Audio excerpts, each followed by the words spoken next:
Let me say right now that by the time you have watched through this video, you will find it extremely difficult not to accept as a fact that this planet is under constant astronautical surveillance by devices which are not humanly contrived.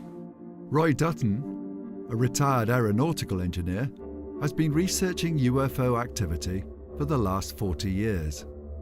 His work is gathering global interest as he has discovered patterns in the time and geographical location of UFO sightings.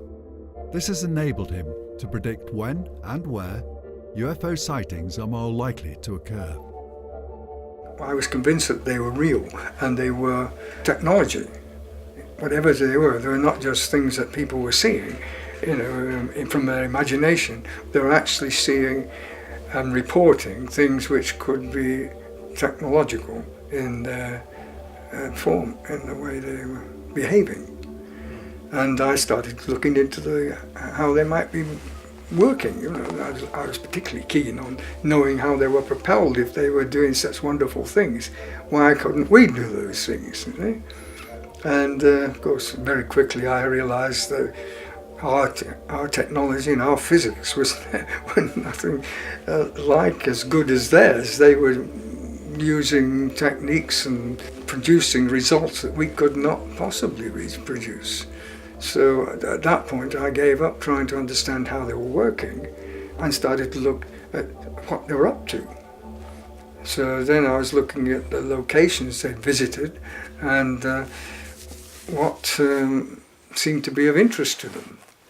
And from that built up this picture of a surveillance activity that was taking place, first of all in Britain, because it was 1967 and when Britain was actually plagued by UFO events. So then it was a matter of looking to see whether it made any sense.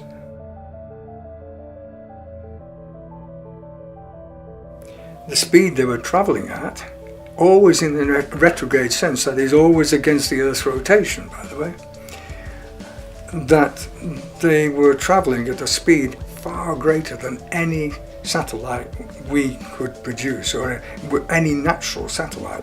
Their typical speed round the world was 65.45 minutes. Now, a satellite going around at that speed is actually going to shoot off into space. And that is the problem, you see.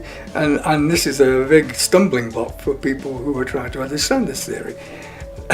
They're not prepared to do what I did, which was to accept it.